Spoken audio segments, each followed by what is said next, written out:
జరిగిన తండ్రి కృపా సత్య సంపూర్ణ మహోన్నతుడ మహా గొప్ప దేవ సర్వశక్తిమంతుడా నీకే వందనాలు స్తోత్రాలు చెల్లించుకుంటున్నాం. ఈ యొక్క మధ్యాహ్న కాల సమయం ముందు ప్రభా నాయన శాలెంలో చేరి ప్రభా నిన్ను సేవించడానికి, నాయన ప్రభా నిన్ను ఆరాధించడానికి, అయా ప్రార్థించడానికి నీ బలిపీఠం ఎదుగు మేము వచ్చి ఉన్నాం. మా హృదయ అంతరంగములను ఎరిగిన వాడివి తండ్రి, మా హృదయ పరిస్థితులు ఎరిగిన వాడివి తండ్రి, మా సేవ బ్రతుకులు జీవితాలు మెరిగినటువంటి వాడివి తండ్రి, మా అంతరంగ స్వభావాన్ని నాయన ప్రభాని నాయన స్కాన్ చేసిన దేవుడవు తండ్రి.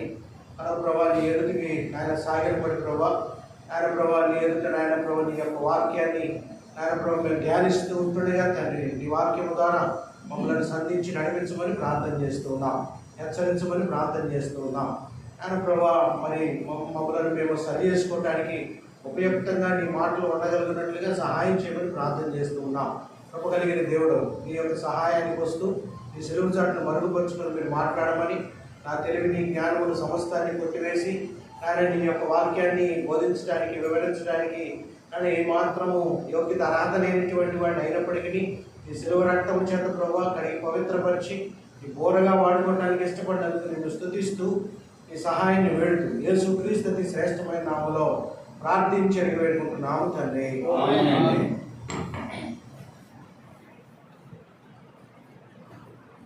బైబిల్ గ్రంథంలో మరి మనకు తెలిసినటువంటి వాక్య భాగమే ఇది.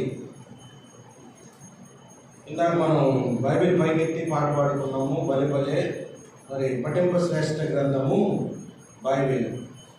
కనుక భగత్ సింగ్ గారికి బైబిల్లో నచ్చినటువంటి మాట ఏంటంటే, ఇష్టమైన మాట ఏంటంటే, ఆయన బైబిల్ చదివిన తర్వాత ఈ బైబిల్ అంతట్లో సారాంశం ఆయనకి బాగా ఇష్టమైనటువంటి మాట ఏంటంటే, దేవుడు మాట్లాడాను అనే మాట ఆయనకి బాగా ఇష్టమైంది. అబ్రహాముతో మాట్లాడాను, మరి అలాగనే మోషేతో మాట్లాడాను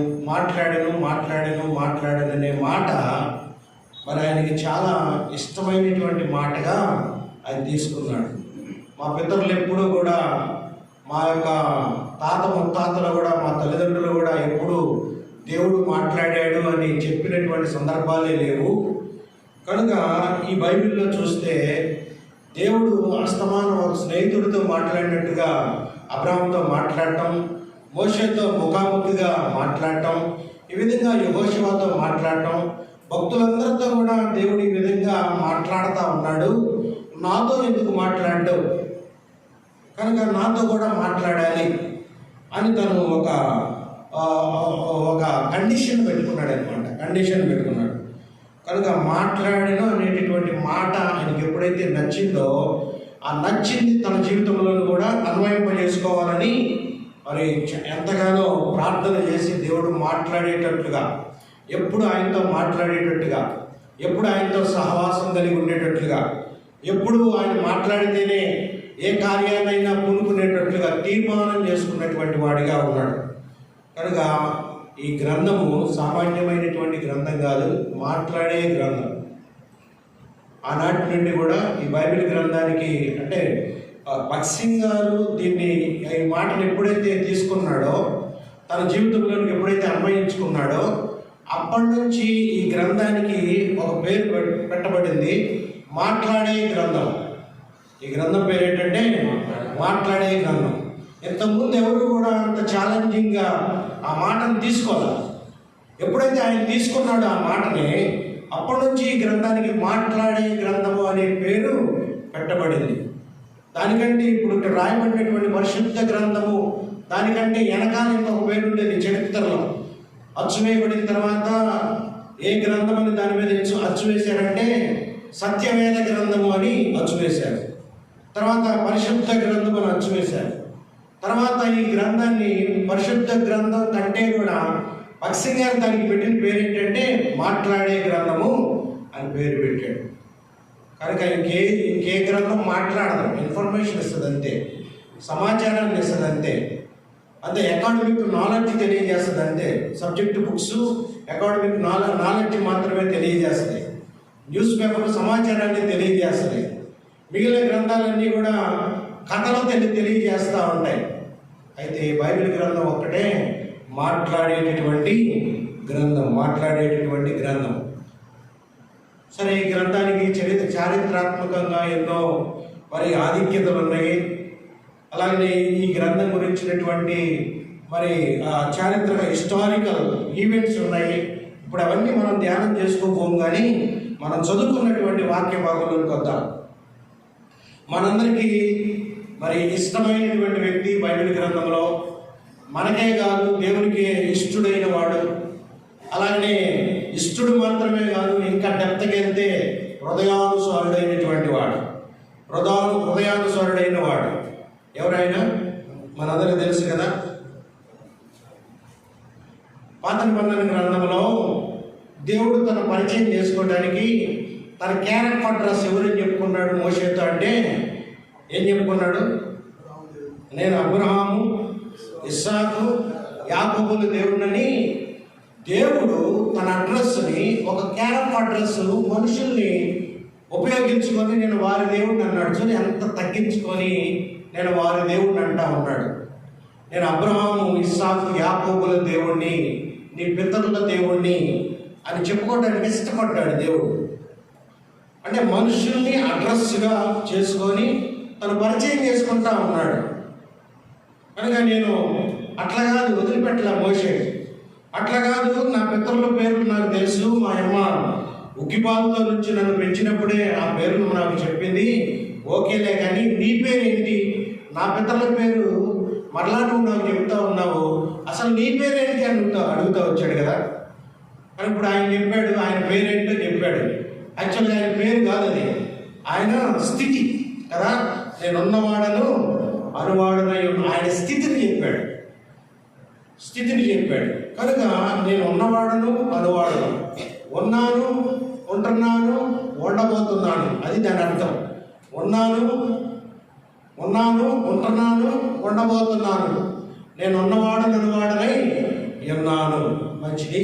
మరి క్రొత్త నిబంధనలోకి వచ్చిన తర్వాత యేసు ప్రభు వారు ఎవరి కుమారుడు అని చెప్పుకోవడానికి ఎవరి పేరుని అడ్రస్గా వాడుకున్నాడు అని అంటే చెప్పాలి, దావీదు కుమారుడు. గబ్రియేలు దూత కూడా ఏం చెప్పిందంటే, దావీదు పట్టణం ముందు నేడు మీకు రక్షకుడు పుట్టి ఉన్నాడు. బెత్లెహేములో చెప్పొచ్చుగా. మరింత చెప్తా వచ్చింది గబ్రియేలు దూత, దావీదు సింహాసనాన్ని యుగయుగాలు ఏలతాడు అంటే మరి ఏమనుకుంది?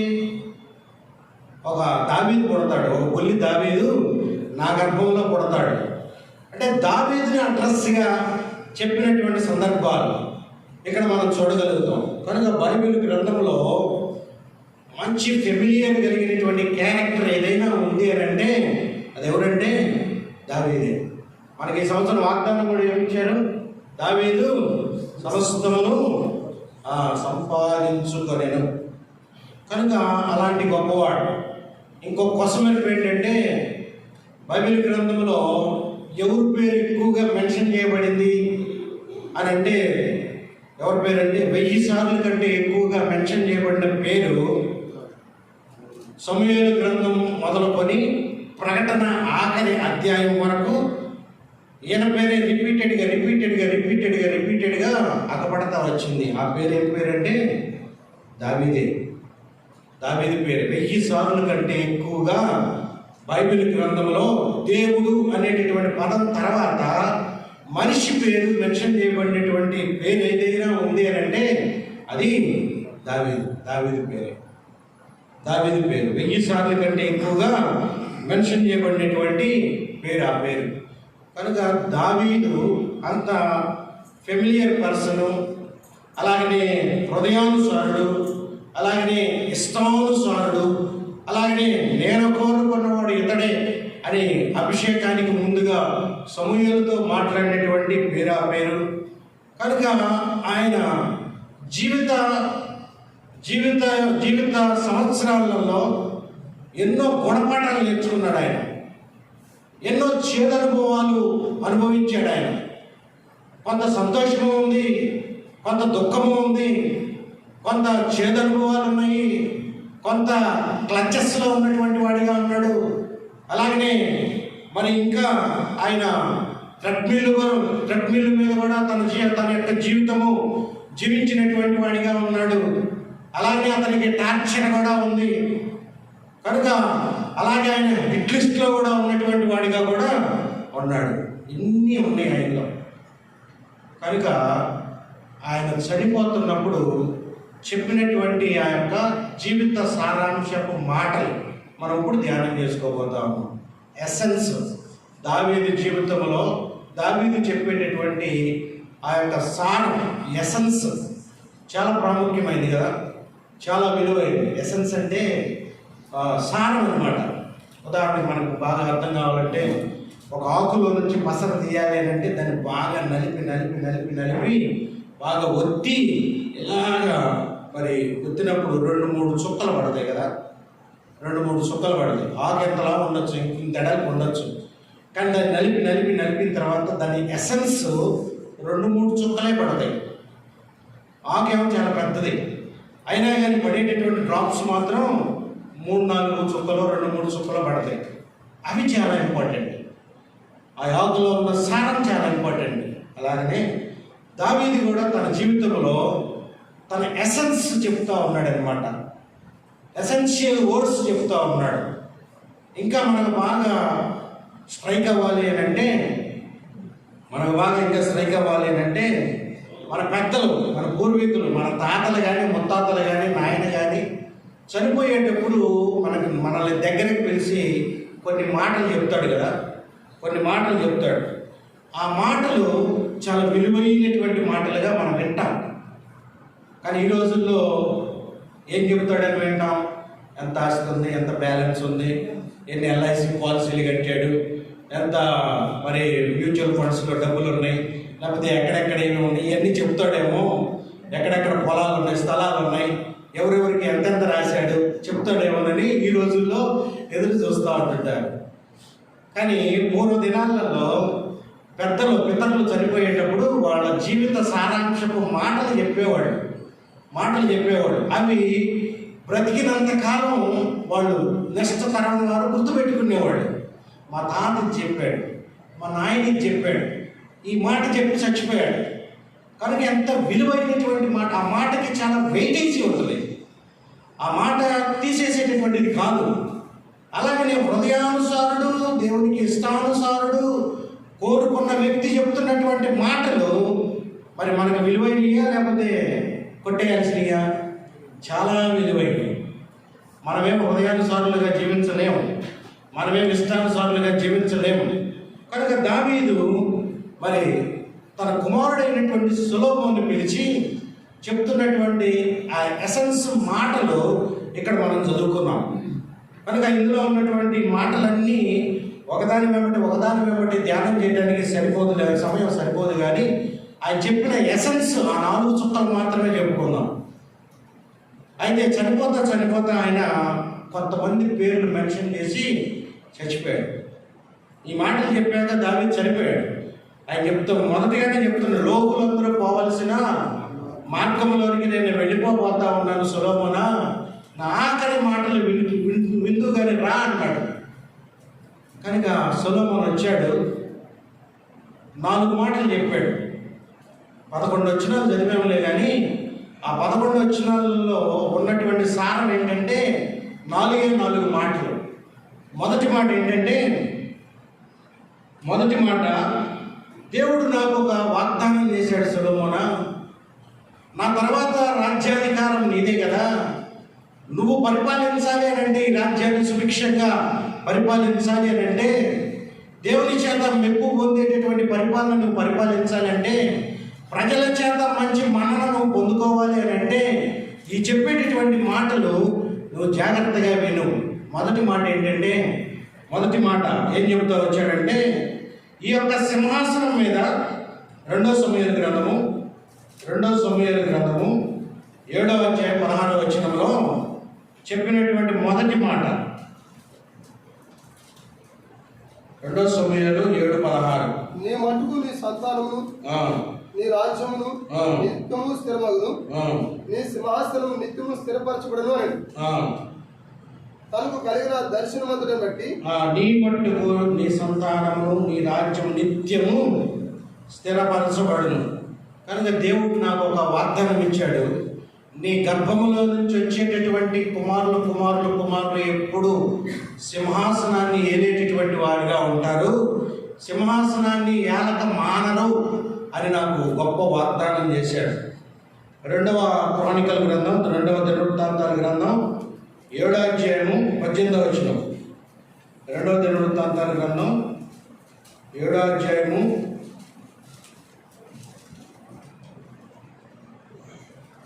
18వ వచనం. 7:18. ఇశ్రాయేలును ఏలుటకు స్వతంత్రించువాడు ఒకడు నీకు ఉండకపోడని. ఇశ్రాయేలును ఏలుటకు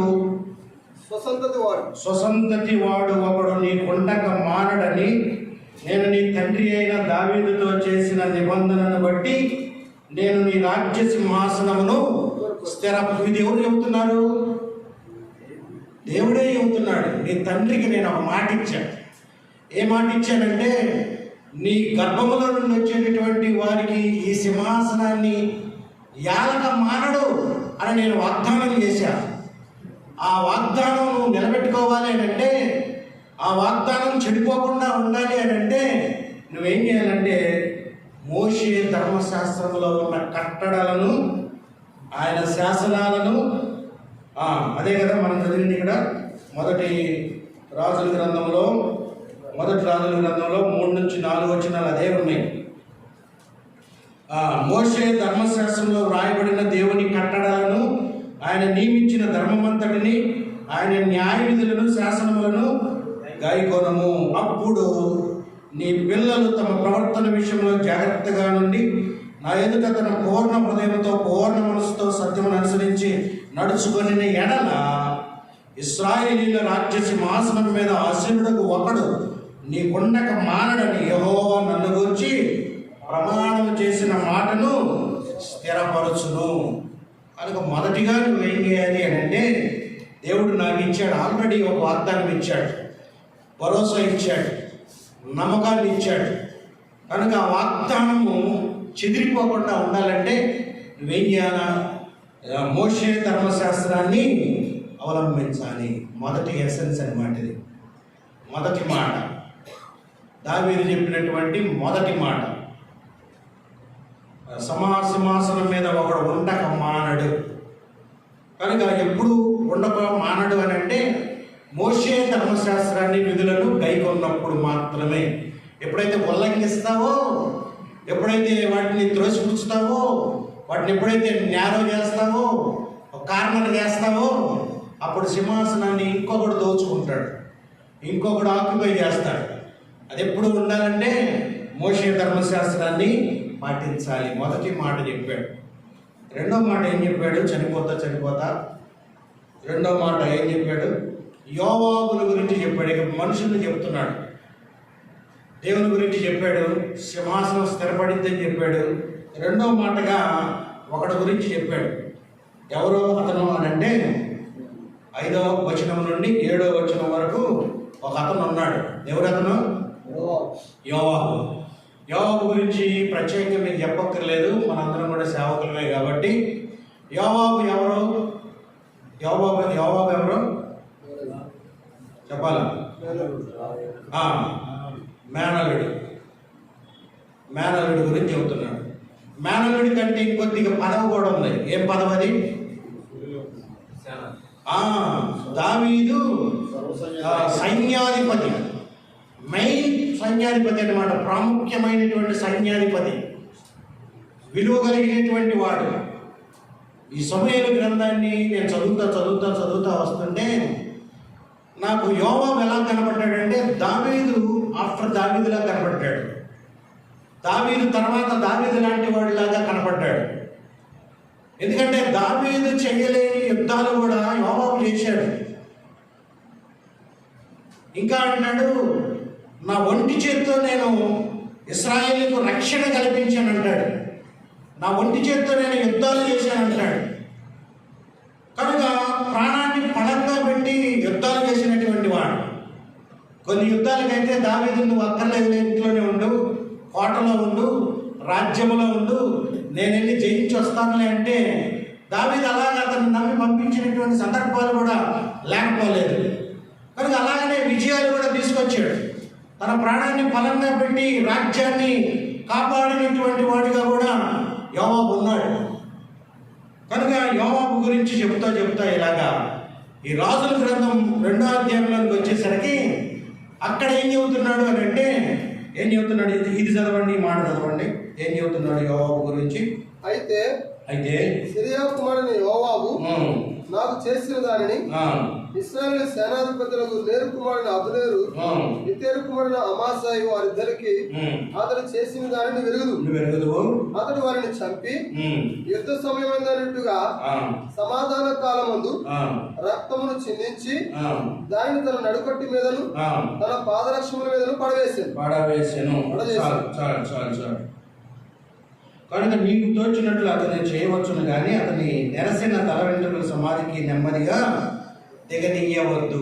నెరసిన తల వెంట్రుకలతో అతన్ని సమాధిలోనికి దిగనీయవద్దు అంటే ఏమంటున్నాడు? చంపమంటున్నాడా, చంపొద్దు అంటున్నాడా, కాపాడమంటున్నాడా? నీ బావ కదరా, వాడిని కనిపెట్టు అని అంటున్నాడు. ఏమంటున్నాడు? నాకు అర్థం కాల, ఫస్ట్ అర్థం కాల చదువుతుంటే. మరలా దాన్ని చదువుతా ఉన్నాను. అప్పుడు దేవుడు నాకు ఇచ్చినటువంటి తలంపు ఏంటంటే, చంపమంటున్నాడా, యోవాబుని చంపొద్దు అంటున్నాడా? చెప్పాలి. చంపమంటున్నాడు. ఎప్పుడు చంపమంటున్నాడు? అతని నెరసిన తల వెంట్రుకలతో నెమ్మదిగా సమాధిలోనికి దిగనీయొద్దు అంటే రైట్ నౌ, నేను కన్ను మూసిన వెంటనే నీ తక్షణ కర్తవ్యం ఏంటంటే యోవాబుని చంపేసి. సొలొమోనుకి భయం వేసింది.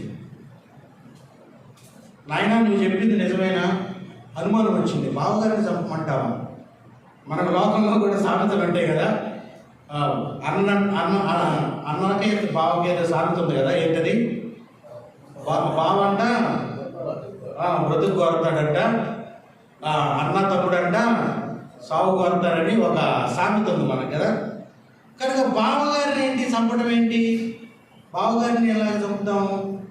మరలా దావీదు చెబుతున్నాను, నాయన నువ్వు విన్నది కరెక్టేరా, నీ రాజ్యము ప్రక్షాళన గావించబడాలి అని అంటే, నీ రాజ్యం రిఫార్మ్ కావబడాలి అని అంటే నువ్వు స్టాఫ్ను మార్చాలి. వీడు ప్రధాన సైన్యాధిపతి అయినటువంటి యోవాబు ఉన్నాడు చూసారా, నీ బావ, వాడు నీ రాజ్యంలో ఉండకూడదు. ఏమి నాయన ఎందుకని అని అంటే లిస్టు కూడా పైన ఇవ్వబడింది. ఎందుకు వాడిని చంపమంటున్నాడు అని అంటే, బిబ్లికల్గా యోవాబుకి బైబిల్ పండితులు పెట్టిన పేరు ఏంటంటే రక్తపు చాచి. యోవాబుకు పెట్టిన పేరు ఏంటంటే బైబిల్ పండితులు రక్తపు చాచి. అంటే రక్తం తాగుతాడా అంటే తాగడం, రక్తాన్ని ఒలికిస్తాడు. రక్తం చిందించడం అంటే బాగా ఇష్టం అన్నమాట. ఇంకెందుకు అట్లా చేస్తున్నాడు అని అంటే, ఇప్పుడు యోవాబు క్యారెక్టర్లో మనం నేర్చుకోబోయేటటువంటిది ఏంటంటే, యజమానుడికి రాజు గారికి సైనికుడిగా బాగా మంచి పని చేస్తున్నట్టుగా కనబడతాడు, కానీ వాడిలో స్వలాభం ఉంది. ఇది చేస్తే నాకేంటి, నాకు లాభం ఏంటి? స్వామి కార్యం స్వకార్యం అంటారు కదా, స్వామి కార్యము స్వకార్యం, ఈ రెండు కలిసి రావాలనుకుంటారు. ఏ పని చేసినా ఈ రెండు సైమల్టేనియస్గా కలిస్తే బాగుండు అన్నట్లుగా అనుకునేటటువంటి రోజులు ఈ రోజులు. కనుక యుద్ధం చేసినట్టు ఉండాలి, యుద్ధంలో అవసరమైన వ్యక్తులు చంపేసేయాలి, అడ్డొచ్చే వారిని చంపాలి. మచ్చుకొక సంగతి మనకందరికి కూడా తెలుసు. యోవాబు ఎత్తయి అమిల్తాయి అనేటటువంటి వారు ఈయన ముగ్గురు కూడా అబ్షాలోము యుద్ధానికి బయలుదేరుతూ ఉంటుంటే దావీదు వీళ్ళ ముగ్గురిని పిలుస్తాడు. యోవాబు, ఎత్తయి, అయ్యా మీరు ముగ్గురు కూడా బయలుదేరి ఎవరి మీదకి వెళ్తున్నారు? వాలుడైనా అబ్షాలోము మీదకే కదా. యుద్ధం చేసినట్టు చేసి నటించండి, ఆడిని ఇన్ని చంపండి, ఓకే, ఏదో యుద్ధం చేస్తున్నట్టుగా చేయండి. కానీ గబుక్కున వాలుడైన అబ్షాలోము మీ చేతికి ఏమన్నా చిక్కబడితే వాడి యందు దయ చూపించండి రా, ఇదే నేను కోరుకునేది అని చెప్పాడు. వీళ్ళు వెళ్ళారు యుద్ధానికి. మనకు జరిగిందంతా తెలుసు, మరలా అదంతా చెప్పక్కర్లేదు. ఆ తర్వాత 6th సెన్స్ ఎక్కడో చెబుతుంది, దావీదుకి నిద్ర పట్టట్లా. కోట గుమ్మం మీద పైన టెర్రస్ మీద నడుస్తూ ఉన్నాడు. వినకుండా వార్త ఏమన్నా వినాల్సి వచ్చిందేమో, చేయకూడనటువంటి పని ఏమన్నా వీళ్ళు యుద్ధంలో చేస్తారేమో, బాలుడైన అబ్షాలోము గురించి జాగ్రత్త అని నేను పదే పదే చెప్పాను, కానీ నా సిక్స్త్ సెన్స్ చెబుతా ఉంది వీడితో అపాయం చేస్తాడు, ఇది ప్రమాదకారి, ఇది రక్తపిచ్చాచి, కప్పుకున్న బాలుడైన అబ్షాలోముని చంపినా చంపుతాడు అని నిద్ర పట్టక యుద్ధం ఎన్ని రోజులు జరిగినా కానీ అన్ని రోజులు ఆ టెర్రస్ మీద తిరుగుతూ ఉన్నాడు. దూరం నుంచి ఎవడో పరిగెత్తుకుంటూ వచ్చాడు, ఆ యుద్ధ సమాచారం చెప్పాడు. కానీ ఎప్పుడైతే యుద్ధ సమాచారాన్ని చెప్పాడో దావీదు కృంగిపోయాడు. అబ్షాలోమా, నీకు బదులుగా నేను చనిపోతే అంత మేలు. ఇప్పుడు మన క్వశ్చన్ ఏంటంటే, దావీదుని మెప్పించటము యోవాబు యొక్క కర్తవ్యం. అసలైతే వెళ్ళేటప్పుడు చెప్పాడు అబ్షాలోము మీద దయ చూపించండిరా అని, కానీ అబ్షాలోము మీద దయ చూపించకుండా చంపేశాడు.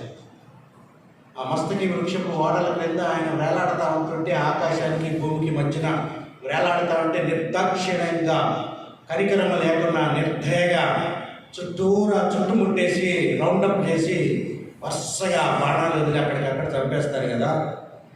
ఎందుకు చంపారు? దావీదు చెప్పినా కానీ ఎందుకు చంపాడు? దావీదు విజయానికి కారణమయ్యాడా? దావీదు దుఃఖానికి కారణమయ్యాడా? ఆ రోజున దావీదు దుఃఖానికి కారణమయ్యాడు.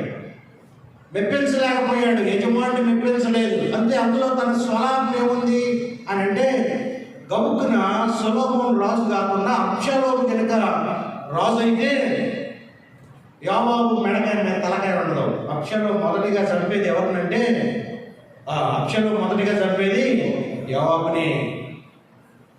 కనుక నాకు ఛాన్స్ వచ్చింది, యోవాబుని చంపే ఛాన్స్ వచ్చింది నాకు. కనుక వీడు లేకుండా పోతే తర్వాత రాజ్యము మన ఇష్టం వచ్చినటువంటి వాళ్ళని ఎన్నిక చేయొచ్చు, అబ్షాలోము ఉండకూడదు, అడ్డుబండ తప్పించేసేయాలా అని చెప్పేసి అబ్షాలోముని చంపేశాడు. అలాగే అబ్నేరుని కూడా చంపుతాడు. అబ్నేరు ఎవరు? సౌలు సైన్యాధిపతి. వాడికేదో మారు మనసు వచ్చి, అయ్యా నీకు శత్రువుగా నేను ఎంతో కాలం బతకలేను, దేవుని యొక్క అభిషేకం నీ మీదే ఉంది, ఇవన్నీ నేను చదివించి చెప్పడానికి సమయం లేదు కాబట్టి ఆ ఎసెన్స్ మాత్రమే చెప్తా ఉన్నా, సమయం లేదు. కనుక నీవు దేవుని చేత అభిషేకం పొందినటువంటి వాడివి, ఇశ్రాయేలు ప్రజలందరూ నీ చేతి కింద సురక్షితంగా పరిపాలన అందుకోగలుగుతారు, కనుక నేను సరెండర్ అయిపోతున్నాను నీకు అని చెప్పి అబ్నేరుకి మారు మనసు వచ్చి దావీదు దగ్గరికి వచ్చి సరెండర్ అయిపోతే, వాడు ఆ రోజు పట్టణంలో లేడు, ఎక్కడికో వెళ్తాడు, ఊరు పని మీద ఎక్కడికో బయటికి వెళ్తాడు. ఊరు బయట నుంచి వస్తూ ఉంటుంటే ఊరు బయట ఒక బావి దగ్గర కూర్చొని ఉంటాడు యోవాబు. ఒకడిని అడుగుతాడు ఊళ్ళో వాడిని, ఏంటిరా ఆ సౌండ్ ఏంటి, ఆ సంగీతం ఏంటి, ఆ డీజే సౌండ్ ఏంటి, ఆ ఫ్లడ్ లైట్లు ఏంటి, ఇంత సంగీత నాట ఉత్సవాలు వినపడతా ఉన్నాయి ఏమిటిరా అని ఊళ్ళో ఒకరిని అడిగాడు. ఇంకేముందయ్యా, అబ్నేరు అన్నాడు ఉన్నాడు కదా, మీ శత్రువు అయినటువంటి వాడు మిత్రుడయ్యాడు. ఈ రోజున దావీదు సంతోషం పట్టలేక ఉత్సాహం ఎక్కువైపోయి క్రొవ్విన ఎద్దులను వధించి గొప్ప విందు చేస్తున్నాడు రాణికోటలో. ఊరోడు మొత్తం వెళ్ళి అక్కడ భోజనం చేసి వస్తున్నారు. ఉట్టిగా ఏం భోజనం చేస్తారులే, ఆర్కెస్ట్రా పెట్టాడు, అందరం వింటా ఉన్నాము, డీజే సౌండ్ పెట్టాడు, అంతా మేము వింటా ఉండి సంతోషపడతా ఉన్నారు జనాలందరూ కూడా అని అంటే, వీడి ముఖ కవళికలన్నీ నల్లగా మారిపోయినాయి. ఎందుకని? అబ్నేరు ఒకవేళ సరెండర్ అయిపోతే దావీదు వాడిని మెచ్చుకుంటే నా పోస్ట్ బూస్టింగ్ అయిపోద్దేమో, నా పదవి వాడికి ఇచ్చేస్తాడేమో, వాడు కూడా నాకంటే నేర్పరి సీనియర్ పర్సన్, వాడు సౌలు చేతిలో మంచి ప్రధాన సైన్యాధిపతిగా విధులు నిర్వహించినటువంటి వాడు, కనుక నా పోస్ట్ బూస్టింగ్ అయిపోద్దేమో, వీడు ఉండకూడదు అనుకున్నాడు. ఎవరు అనుకున్నాడు? యోవాబు అనుకున్నాడు. సరే వెళ్ళేది నుంచే కదా, పొలిమేర దాటి వెళ్ళేది ఇటే కదా, ఈ పొలిమేరలో కాసుకొని ఉంటే సరిపోద్ది కదా అని ఇలాంటి వాడిని మనం కొత్త నిబంధనలో కూడా ఒకళ్ళు చూసాం. ఎవడున్నాడు అట్లా వెంటనే ఎలగాలి కదా. గొప్ప విందు చేశాడు, కొవ్విన దూడలను వధించాడు, ప్రశస్త వస్త్రాలు ధరింపజేశాడు, ఉంగరం పెట్టాడు, కాలికి చెప్పులు ఇచ్చాడు. చిన్న కుమారుడు. పెద్ద కుమారుడికి సంతోషమైందా? తండ్రికి ఉన్నటువంటి ప్రేమ మొత్తం వాడి మీద వలకపోస్తున్నాడేమో, నా మీద ఇక రవ్వంత కూడా లేదేమో అనుకున్నాడు కదా, అనుకున్నాడు. సరే, మన టాపిక్కి వస్తే ఆ పొలిమేర దగ్గర కాచుకొని ఉన్నాడు. వాడు ఫంక్షన్ అయిపోయింది. ఏ మధ్యరాత్రి అయిందో తెల్లారుజాము అయిందో మరి చాలా ఆర్భాటంగా జరిగింది కాబట్టి ఊరు దాటి వెళ్ళిపోయే ముందుగా పొలిమేర దగ్గర నెక్కున్నాడు కనుక మరి అక్కడ రథాన్ని ఆపాడు యోవాబు. ఆపేసరికి అబ్నేరు ఆపాడు. వీడు యోవాబే కదా, దావీదు సైన్యాధిపతి కదా, నేను సరెండర్ అయిపోయాను కదా, దావీదు గారి గొప్ప విందు ఇచ్చాడు కదా, కనుక వీడేం చేస్తాడులే అని అనుకొని అమాయకంగా రథం దిగి కిందకు వచ్చాడు. అబ్నేరు బాగున్నావంటే బాగున్నాను యోవాబు అని. చాలా కాలానికి నేను చూశానన్నా అని అబ్నేరుని కౌగిలించుకొని యోవాబు బొడ్డులో ఉన్నటువంటి కత్తి వాడి కడుపులో పెట్టేశాడు. యోవాబు అక్కడికక్కడే చనిపోయాడు. జనాలందరూ ఏమనుకుంటారు? జనాలందరూ ఎవరు చంపారు అనుకుంటారు? చెప్పాలి. ఊళ్ళో ఒక టాక్ ఉంది. ఏమి టాక్ ఉందంటే సౌలు కుటుంబానికి దావీదు కుటుంబానికి వైరం అనే టాక్ ఉంది. యాక్చువల్గా వైరం లేదు, కానీ ఆ టాక్ మాత్రం ఉంది. ఇప్పుడు అబ్నేరు చనిపోయాడు, ఎవరు చంపించారు అనుకుంటారు? అది బాగా చెప్పారు. ఎవరు చంపించారు అనుకుంటారు? కనుక ఈ నెపం ఎవరి మీదకి వస్తుంది? చంపిందేమో అబ్నేరు గాడే, దావీదేమో యోవాబు గాడే. చంపిందేమో యోవాబే, దావీదేమో చంపించలా. కానీ నెపం మాత్రం ఎవరి మీదకి వచ్చే ప్రమాదం ఉంది? దావీదు మీదకి వచ్చే ప్రమాదం ఉంది. ఫంక్షన్ చేసినట్టు చేసి, ఎద్దుల్ని వధించినట్టు వధించి దావీదు చంపేశాడురా అని ప్రజలందరూ అనుకుంటారేమోనని. ఆ మాత్రమే కాదు, హృదయపూర్వకంగా అబ్నేరుని యాక్సెప్ట్ చేశాడు దావీదు. కనుక ఆ పాడ వెంట నడుచుకుంటా వెళ్ళటం మనం అప్పుడు ప్రజలు కనుక్కున్నారు, దావీదు చంపేలేదురా, ఈడే యోవాబే చంపేశాడు. ఎందుకంటే అడ్డం వస్తాడేమోనని. ఇప్పుడు వీడు రాజ్యాన్ని ప్రక్షాళన చేస్తున్నాడా, రాజ్యాన్ని నాశనం చేస్తున్నాడా? అలాగనే మనలో కూడా యోవాబులు లాంటి వాళ్ళు, ఇట్లా అంటున్నానని మీరేమనుకోకపోతుందిలే, యోవాబు లాంటి వాళ్ళు మనం ఉంటాం. దేవుని రాజ్య పరిచర్య చేస్తున్నట్టుగానే ఉంటాం, కానీ యోవాబు లాంటి ఆలోచనలు మనకు ఉంటాయి. నాకేంటి లాభం, నాకేం కలిసి వస్తుంది, నాకేం వస్తుంది ఇలాగ చేస్తే, ఇలా కదా చేయాలి అని యోవాబులాగా కొన్ని నిర్ణయాలు సొంతంగా తీసుకొని రాజ్యానికి నష్టాన్ని చేసేటటువంటి దేవుని రాజ్యానికి. ఇక్కడ దావీదు రాజ్యము దేవుని రాజ్యంతో పోల్చినట్టయితే దావీదునేమో మరి యేసు ప్రభు వారి యొక్క కుమారుడిగా, అంటే తండ్రిగా మనం భావించినట్లయితే ఆ రాజ్యానికి ద్రోహాన్ని చేసేటటువంటి వారిగా మనం కనబడతా ఉన్నాం. లాభ సాధనం లేకుండా యోవాబు యుద్ధానికి వెళ్ళడం, లాభం లేకుండా ఎవరిని చంపడం, లాభం లేకుండా ఎక్కడికి వెళ్ళడం. కనుక అందుకనే దావీదు ఏం చెప్పాడంటే సొలొమోనుకి, ఇప్పుడే వాడి తల చదువు, నా మాట చాలా చక్కగా ఉంటుంది.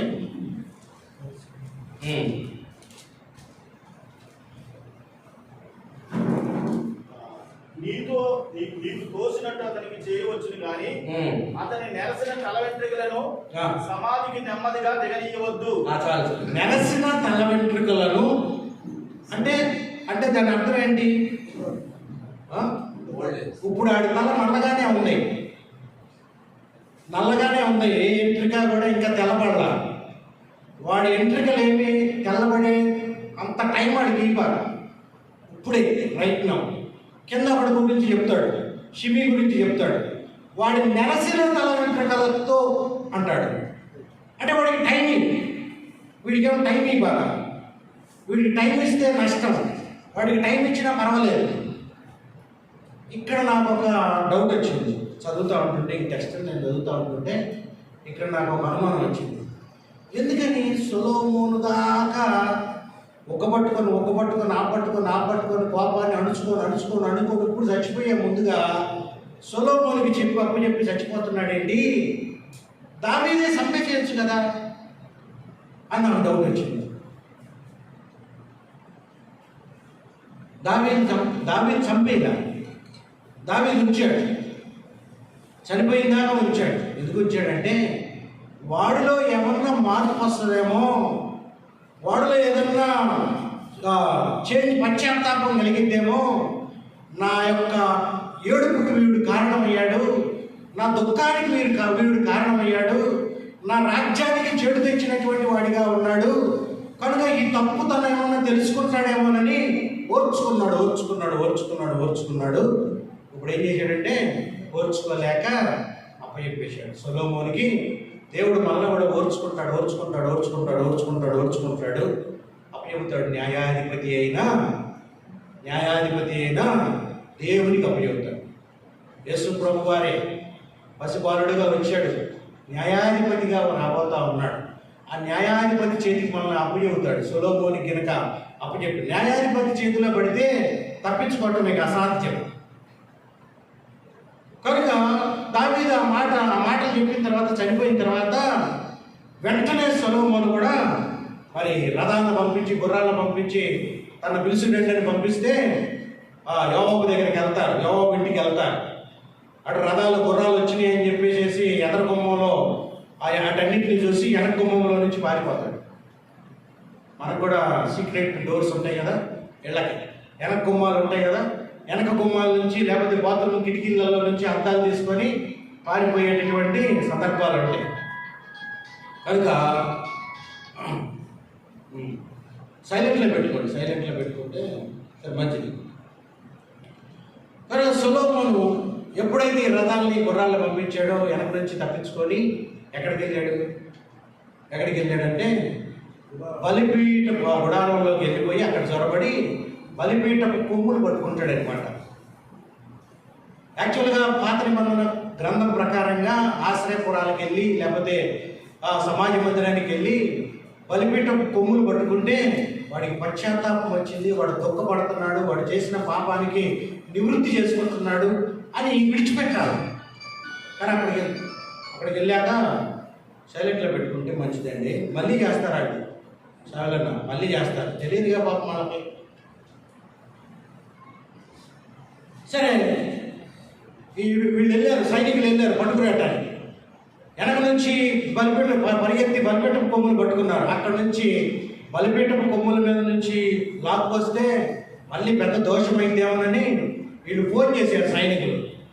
అయ్యా రాజా, సొలొమోన్ రాజు గారు, ఇదిగో వీడు వెళ్ళిపోయి పరిగెత్తి బలిపీఠపు కొమ్ములు పట్టుకున్నాడు, విడిచిపెట్టమంటారా అని అడిగారు. మరి ఆ రోజు సెల్ ఫోన్ లేవు, ఫోన్ చేశారు అంటున్నారంటే కబురు పంపించారు దూతని. వాడు బయటకు వచ్చిందాక బయట చుట్టూరా కాపలా కాసి అంటే నాకు ఒకటి గుర్తొచ్చింది. నేను ఇంతకుముందు తిరువూరులో ఇరిగేషన్ డిపార్ట్మెంట్లో లస్కర్గా పనిచేశాను. మా ఏఈ గారు కొంత లంచం తీసుకున్నాడు, ఒక వర్క్ చేసాడు ఒక కాంట్రాక్టర్. ఆ బిల్లు శాంక్షన్ చేయడానికి మా ఏఈ గారు డబ్బులు అడుగుతూ ఉన్నాడు. ఎంత అడుగుతున్నాడంటే 10,000 5,000 ఆ రోజులలో 94 95 ఆ సంవత్సరాలలో 10,000 5,000 అడిగినట్టున్నాడు. అడిగితే ఇదిగో ఇస్తారు. ఆయన కమ్యూనిస్ట్ లీడరు, రూపాయి లంచం ఇవ్వడం, రూపాయి లంచం తీసుకోడు. ఆయన సంగతి కూడా ఆయనకు తెలుసు. అయినా సరే పట్టుబట్టి ఆయన దగ్గర ఎట్టయినా సరే ఏఈ గారి పర్సంటేజ్ తిరిగి ఏఈ గారికి వస్తుంది. అది కాకుండా మళ్ళా డబ్బులు అడుగుతున్నాడు అనమాట. ఆయన వీళ్ళకి ఫోన్ చేశాడు. వాళ్ళు వాళ్ళు ఏమంటారు, సిబిఐ గారు వాళ్ళు ఏసీబీ వాళ్ళు కబురు చెప్పాడు. ఏసీబీ వాళ్ళు వచ్చారు. నేను అక్కడే ఉన్నా, అందుకని నాకు ఆ సిచ్యువేషన్ కళ్ళల్లోనే ఇంకా ఉంది. ఉంటే ఆఫీస్ చుట్టూరు నుంచున్నారు వాళ్ళు. వెనక తలుపు, ఎదర తలుపు, బాత్రూమ్కి వెళ్ళి, ఇటు ఆఫీస్కి వెళ్ళి, ఇటు ఇంకొక గదికి వెళ్ళి, ముందుకెళ్ళి వీళ్ళందరూ ఉన్నారు. మఫ్టీలోనే ఉన్నారు, డ్రెస్ ఎవరికి లేదు. ఒకడు పంచి కట్టుకొని వచ్చాడు పల్లెటూరు లాగా. పల్లెటూరు లాగా పంచి కట్టుకొని తెలియకుండా ఏమాత్రం డౌట్ లేకుండా ఒకడు వచ్చాడు. పంచి కట్టుకొని, అయ్యా నేను పలాని కానీ కాంట్రాక్టర్ కానీ బంధువుని, ఆయన బిల్లు ఏదో ఉందంటే కదా, ఆయన రాలేక ఆయన ఇవ్వలేక మీతో మరి ఈ రకంగా కమ్యూనికేట్ చేయలేక నన్ను పంపించాడండి. ఇదిగోండి మీరు ఎప్పటి నుంచో అడుగుతున్నారంట కదా, ఈ డబ్బు పంపించాడు, తీసుకోనండి, కొద్దిగా ఆయన పని అంతా ఉంటే చేసి పెట్టండి సార్ అంటే, ఏఈ గారు ఆయనకి ఎక్కడో 6th సెన్స్ పనిచేస్తుంది, అయినా కానీ డబ్బుకి ప్రలోభపడి అక్కడ పెట్టన్నాడు. అక్కడ పెట్టంటే, అయ్యా అక్కడ పెట్టనయ్యా, మీ చేతితో తీసుకుంటే నేను ఆయనకి తీసుకున్నాడయ్యా అని చెప్పడానికి కూడా బాగుంటుందయ్యా అని బతిలాడుతున్నాడు. సరేనని డబ్బులు తీసుకున్నాడు, వెంటనే అక్కడ పెట్టాడు. ఇట్లా తీసుకున్నాడు, అట్లా పెట్టేశాడు. అంటే ఈ లెక్క పెట్టుకున్నా, ఎక్కువసేపు పట్టుకున్నా, మరి కలర్ మారిపోయిందిగా, అందుకని అక్కడ పెట్టాడు. అయినా సరే ఈయన ఏం చేశాడంటే, ఏఈ గారు అక్కడ పెట్టి ఆ డబ్బుల మీద ఒక వెయిటర్ పెట్టాడు, ఒక రాయి పెట్టాడు. వెంటనే బాత్రూమ్కి వెళ్ళి చేతులు కడుక్కున్నాడు. ఆయనకి పని చేస్తుంది 6th సెన్స్. ఈడు అసలే మంచోడు కాదు, కాంట్రాక్టరు, కమ్యూనిస్ట్ అసలే ఈడు, ఏదైనా చేయగలడని ఆయనకి ఎక్కడో కొడుతుంది. వెంటనే వెళ్ళి బాత్రూంలోకి వెళ్ళి చేయి కడుక్కొని వచ్చి మళ్ళా కుర్చీలో కూర్చున్నాడు.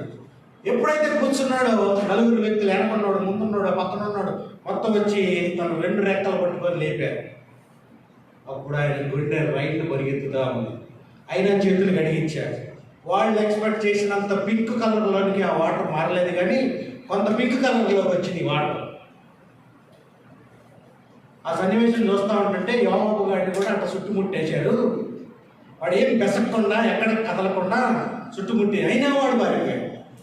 సరే, అప్పుడు సొలొమోను ఏం చెప్పాడంటే, వాడు బలిపీఠపు కొమ్ములు పట్టుకున్నా బడబడ బయటికి ఈడ్చుకొచ్చి వాడు చంపేయండి అంటే, అసలే అబ్నేరు కంటే యోవాబు కంటే ఎక్స్పీరియన్స్ పర్సన్ ఒకడు ఉన్నాడు, బలాఢ్యుడు ఒకడు ఉన్నాడు, మంచి సైనికుడు ఒకడు ఉన్నాడు. వాడి పేరు ఏంటంటే బెనాయా.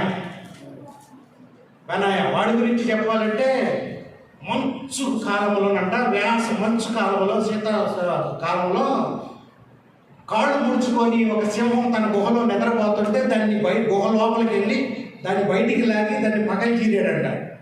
అంత నైపుణ్యం కలిగినోడు ఎవరు? బెనాయా. ఇప్పుడు ఈ యోవాబు గారు ఎవరి చేతిలో పడ్డాడు? ఇక బెనాయా వదిలిపెడతాడా? సింహం అంటే కొద్దిగా ఎదురు తిరిగి ఏమన్నా పంజాతో కొట్టిద్దని భయం.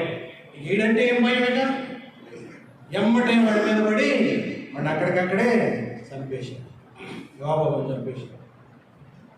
కనుక దేవుడు సమయం ఇస్తాడు. దావీదు కాలంలో దావీదే చంపేయాలి, కానీ చంపేలా సమయం ఇచ్చాడు. ఎంతవరకు సమయం ఇచ్చాడు అంటే, వాడు ఎంతగా తలనొప్పిగా తన యొక్క రాజ్యంలో మారాడు అని అంటే, వాడికి చెప్పే ఏదన్నా చేయాలంట. దావీదు సొంతంగా ఏం చేయటానికి ఏమి లేదు. అంత తలనొప్పిగా తయారయ్యాడు రాజ్యంలో. కనుక యోవాబు లాంటి వారిని మనం కూడా మరి సమాజంలో లేకుండా ఏమి లేవు, ఉంటాం. అలాంటి వారిని కూడా ఉంటాం. సమయం ఇస్తున్నాడు దేవుడు, కనిపెడుతున్నాడు దేవుడు. ఇక కనిపెట్టలేక న్యాయాధిపతి అయినటువంటి మరి సొలొమోనుకి అప్పచెప్పాడు. ఇంకొకటి పేరు చెప్పాడు. ఇంకొకడు ఎవరాడు? ఇంకొకటి పేరు షిమి. బెనాయా అంటే యోవాబు అంటే స్వలాభాన్ని చూసుకునేటటువంటి వాడు యోవాబు. షిమికి ఒకటి ఉంది క్యారెక్టర్, వీడిలో ఉన్నటువంటి గుణం ఇంకొకటి ఉంది. ఏమిటబ్బా ఈ గుణం అని అంటే, వీడు ఒకడు ఫ్యాన్స్. ఎవరు ఫ్యాన్స్? వీడు చెప్పాల. వీడికి ఒక అభిమాని ఉన్నాడు. ఎవరు అభిమాని? వీడు షిమి అనేవాడు సౌలు అభిమాని, సౌలు ఫ్యాన్స్. వీడు మనకు కూడా కొంతమంది ఫ్యాన్స్ ఉంటారు కదా, ఒకళ్ళంటే అభిమానించేవాళ్ళు కొంతమంది ఉంటారు. కనుక సౌలు బంధువుడు అనమాట, దూరపు బంధువుడు. ఒకసారి అరణ్యంలో దావీదు ఆకలితో అలమటిస్తూ ఉంటుంటే, కాలి చెప్పులు కూడా లేకుండా కాళ్ళకి తిరుగుతూ ఉంటుంటే దుమ్మెత్తి పోస్తాడు. నీకు ఎట్టే ఉండాలి, నువ్వు అరణ్యాల పాలైపోయావు కదా, నీ సౌలు కుటుంబంలో ఎవరిని నువ్వు మిగిలించుకుని అందరూ చంపావు కదా, ఇప్పుడు నీ కుమారుడు నిన్ను తరుగుతూ ఉంటుంటే ఈ అరణ్యంలో నీవు తలదాసుకుంటా తిరుగుతున్నావు, భలే గది పట్టిందిలే, నీకు ఎట్టే ఉండాలి అని ఏమన్నాడు? షిమి అన్నాడు. అప్పుడు దావీదు ఏమన్నాడు చెప్పాలి? దేవుడే వాడిని అట్లా అంటానికి అనుమతించాడేమలే, పోనీలేరా అన్నీయండి. లేదు లేదు, వాడు అంటానికి ఏం లేదు, నువ్వు రాజువి, నువ్వు అభిషేకించబడిన వాడివి, నిన్ను అంత మాటలు వాడు అంటానికి అర్హుడు కాదు, నువ్వు అంటే వాడిని చంపేస్తామని పక్కనున్న సైనికులు, దావీదు పక్కన ఉన్నటువంటి వాళ్ళందరూ కూడా అంటా ఉన్నారు. ఆ మాటలన్నీ కూడా మనకి సమూయేలు గ్రంథంలో కనబడతాయి, కానీ ఇప్పుడు అవన్నీ మనము చూడబోము. కనుక ఈ రకంగా షిమి మరి ఆ రకంగా ప్రవర్తించినటువంటి వాడు. అయితే దావీదు వదిలిపెట్టాడు ఆ రోజు. కానీ మరణ పడక మీద వాడి గురించి చెబుతున్నాడు. ఎవరికి? సొలొమోనుకి చెబుతున్నాడు. ఏమని చెబుతున్నాడు? వాడిని వదిలిపెట్టదు. నేను మహానయం అరణ్యములో ఆకలితో అనుమతిస్తూ ఉన్నప్పుడు, నేను చెప్పులు లేకుండా, కాలికి కూడా చెప్పులు లేకుండా ఎండలో నేను అనుమతిస్తూ ఉన్నప్పుడు వాడు నన్ను శపించాడు. ఆ రోజు నేను చంపనని వాడికి మాటిచ్చాను. కానీ ఈరోజు నీకు చెబుతున్నాను, వాడిని నిర్దోషిగా నువ్వు ఎంచొద్దు, వాడిని నెలసిన తల వెంట్రుకలతో సమాధిలోనికి దిగజేయి. అయితే నువ్వు కూడా కొంత టైం అడిగి అని చెబితే సొలొమోను ఏం చేస్తాడంటే, యోవాబును చంపింది తెల్లారే మళ్ళా షిమి దగ్గరికి సైనికులు పంపిస్తాడు. ఆ ఊరోళ్ళు ఈ ఊరోళ్ళు చెప్పుకుంటూనే ఉన్నారు, అయ్యా ముసలోడు చచ్చిపోతా నీ పేరు కూడా చెప్పాడంట, మొన్న యోవాబు గారి పేరు చెప్తే యోవాబు చంపేశారు, అయిపోయింది. మన దగ్గర కూడా వార్తలు వస్తుంటాయి కదా, నెక్స్ట్ టార్గెట్ నువ్వే అన్నట్టు. ఆ ముసలాయన చనిపోయే ముందు నీ పేరు కూడా చెప్పాడంటరా, తర్వాత టార్గెట్ నువ్వేనంట అని ఎప్పుడైతే జనాలు చెప్పుకుంటా ఉన్నారో ఈలోగా సైన్యం వచ్చేసింది. షిమి నువ్వేనా, షిమి ఇల్లు ఇదేనా అని అడుగుతూ ఉంటుంది. గడగడ కొడుకుంటా, అవునయ్యా షిమి నేనే అని అంటే, నేను రాజుగారు పిలుస్తున్నారు అంటే, వాయమ్మ నన్ను పిలుస్తున్నారా?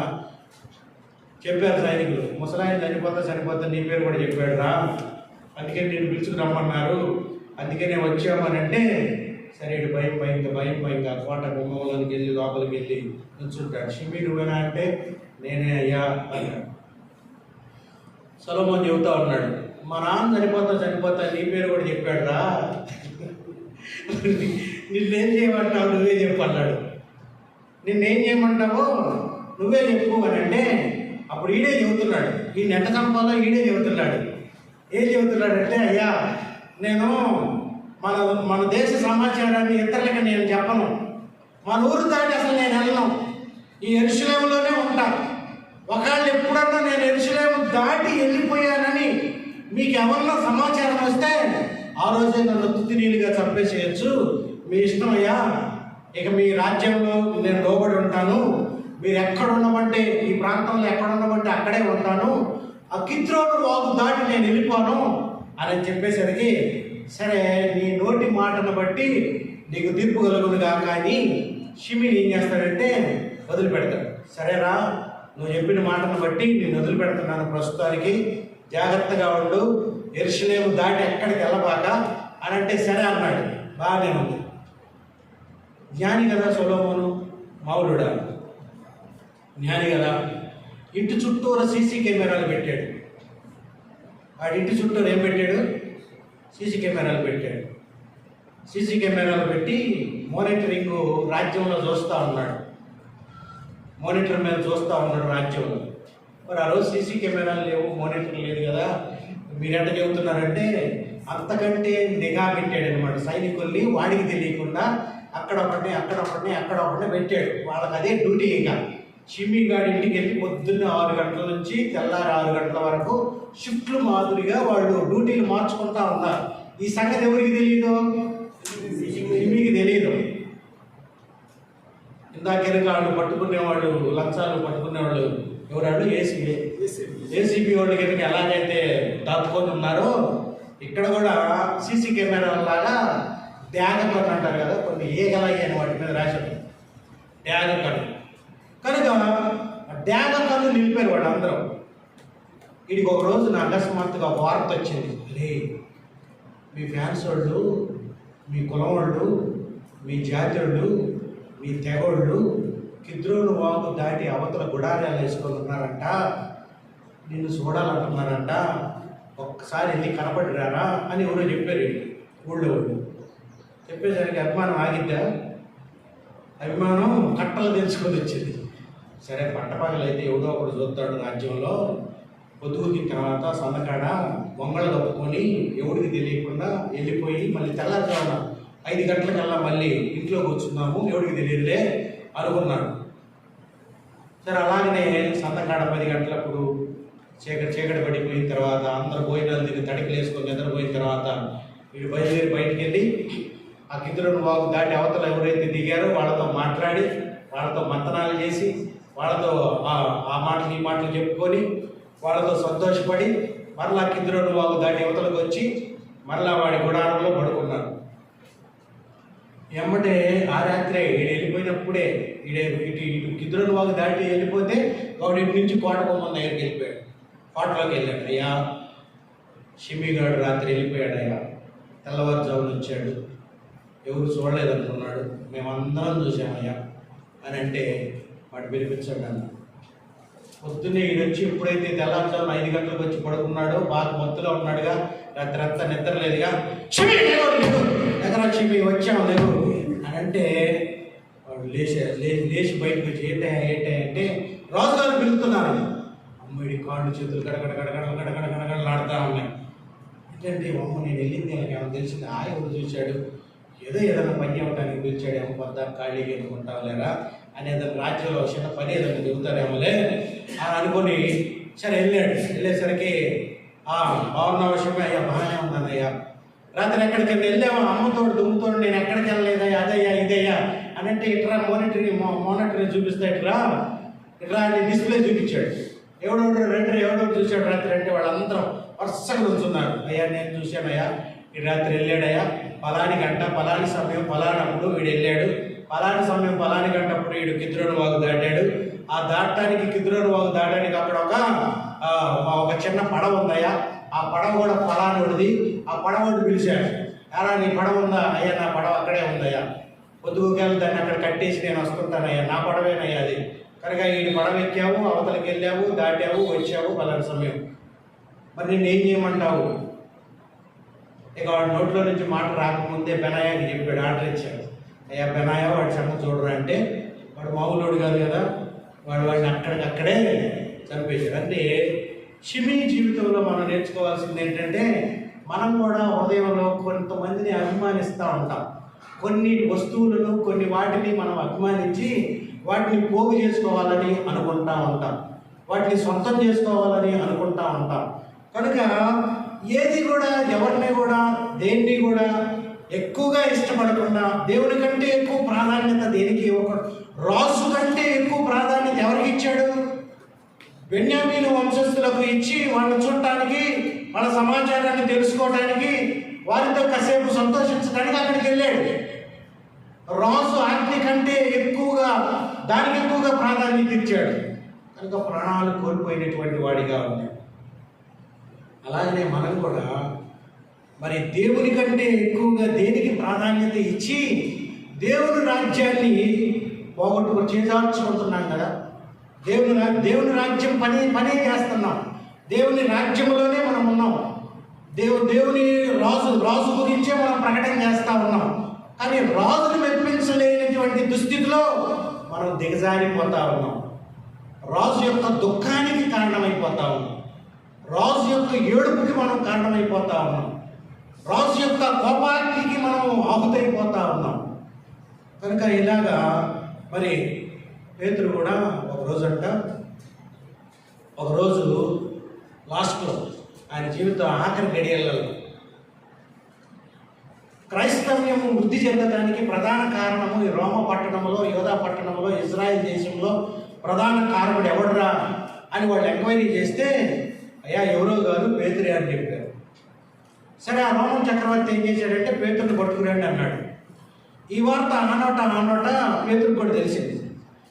అయ్యా నిన్ను పట్టుకెళ్ళడానికి, నిన్ను సంహరించడానికి, ఉరిదీయడానికి చక్రవర్తి నీకోసం సైనికులు పంపించాడు, రేపో మాపో నిన్ను పట్టుకుంటారు, నువ్వు మరి చేసింగ్లో ఉన్నావంట, కనుక వాళ్ళు తిరుగుతూ ఉన్నారు నీకోసం అని ఆ వార్త తెలిసేసరికి పేతురు ఏం చేశాడంటే ఒకరోజు తెల్లవారుజామునే బయలుదేరి ఊరు దాటి పారిపోవటానికి సిద్ధమయ్యి వెళ్ళిపోతా ఉన్నాడు. పొలిమేర దాటాడు, కొండలు దాటాడు, గుట్టలు దాటాడు, వెళ్ళిపోతా ఉన్నాడు. తెల్లవారుజామున ఇంకా చీకటిగా ఉన్నప్పుడే ఎవరికీ కనబడకుండా ఒక మలుపు ఒకటి ఉంది, ఒక కొండ, ఆ కొండ ప్రక్కన ఆనుకొని ఒక మలుపు. ఆ మలుపు నడుచుకుంటానే ఏ యొక్క వాహనం లేదు, వెళ్తా ఉంటుంటే ఆ మలుపు దగ్గరకు వచ్చేసరికి దూరంగా ఒక వ్యక్తి కనబడతా ఉన్నాడు. వామ్మో, నేను పారిపోవటం, నేను చూడటం, ఆ వ్యక్తి చూస్తాడేమో, అయినా ఆ వ్యక్తి ఏ పాఠశాలలే, నేను వాడికి తెలుసో తెలియదులే అన్నట్లుగా సరే పారిపోవటానికి చెక్క నడుచుకుంటా వెళ్తున్నాడు. ఆ మనిషి వస్తా దగ్గరకు వచ్చేసరికి తీరా ప్రభువారు, పునరుద్ధారుడైన యేసు ప్రభువారు. పేతురు ఎక్కడికి వెళ్తున్నావు అంటే, అయ్యా నేను నన్ను చంపడానికి రాజుగారు చక్రవర్తి సైనికులను పంపిస్తున్నాడంట, నేను పారిపోవటానికి బయలుదేరి వెళ్తున్నానయ్యా అని అంటే ప్రభువారు అన్నారంట, సరే పేతురు నువ్వు పారిపో, నీ వేషం నేను వేసుకొని, నీ బట్టలు నేను ధరించుకొని, నేనే పేతురు, నేను అక్కడికి వెళ్ళి లొంగిపోతా, నువ్వు పారిపో, నువ్వు వెళ్ళిపో అని అన్నాడంట.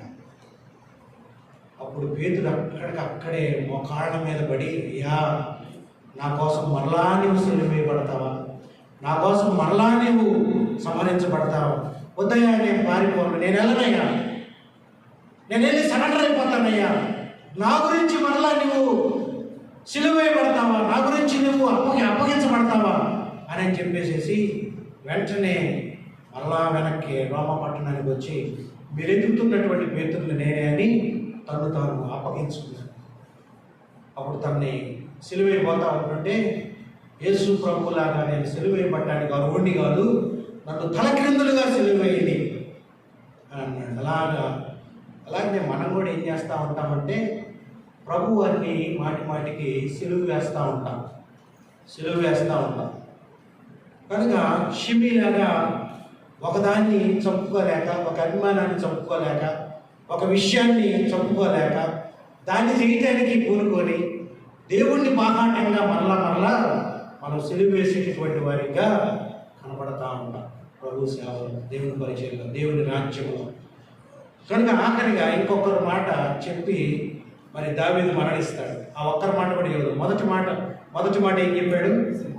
సింహాసనాన్ని, మోషే ధర్మశాస్త్రాన్ని పాటించాలి. రెండవది ఎవరి పేరు చెప్పాడు? యోవాబు పేరు చెప్పాడు. మూడవది ఎవరి పేరు చెప్పాడు? షిమీ పేరు చెప్పాడు. నాలుగవదిగా ఇంకొకటి పేరు కూడా చెప్పాడు. దావీదు క్రూరుడే కాదు, మంచితనాన్ని కూడా గుర్తించేవాడు. కనుక నాలుగవ పేరు ఎవరి పేరు చెప్పాడు? చదవండి అక్కడ 7వ వచనం. నేను నీ సహోదరుడు అబ్షాలోము ముందర నుండి పారిపోగా గిలాదీయుడైన బర్జిల్లయి కుమారుడు